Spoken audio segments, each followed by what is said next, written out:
Let's talk about the second approach, which is using a proxy. It could be any kind of proxy. The first approach was using IP route and SSH, no tools, just the native application, native tools and command that we had or we have on our operating system.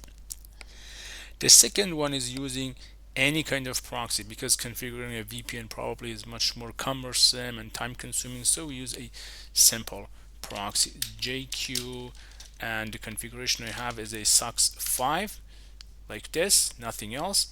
So sandbox running C the socks. It could be any kind of, can be any kind of proxy. It doesn't matter what it is. I mean, what kind of proxy you have. We just need a proxy because this is really simple and easy to set up. And then we run a client to connect with that. So JQ outbound socks. We have a inbound proxy which somehow gets the request and then forwards it to this one. So let's run this one as well, which is port 2080, so I can request to 2080. It sends the request that I have to this one. But if I do the same thing, I mean curl the private IP, it doesn't work because there is no route for that. It doesn't know how to handle the route. But the tools that we have, I mean, kind of simulating is a tun2socks. You can search on GitHub for finding tun2socks. There are many implementations, and I have it here. So the binary file and then the script run. If I check the run, it says the device is tun2.5.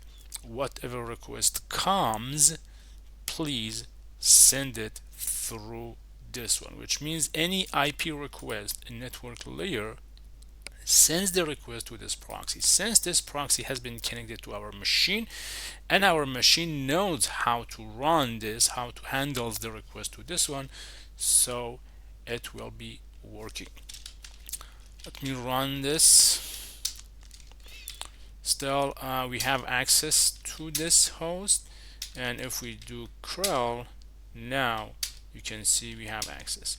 Check here that you can see the request in logged. So from this machine, which is 3, the IP address of the ton, let me show you again the IP address of the ton, this one 3 goes to 1, which is port 80. It's delivered because other side we have the ton. We can, I think, as long as I remember, we can remove even this ton. It request, the request is delivered to this one. Let me IP link delete tun5. No longer we have it. Let's check it. It should be working. It's going to work because the Kubernetes knows how to handle the request when it's the IP is 81. So this is the second approach, which is using a proxy and external tool like tun2socks.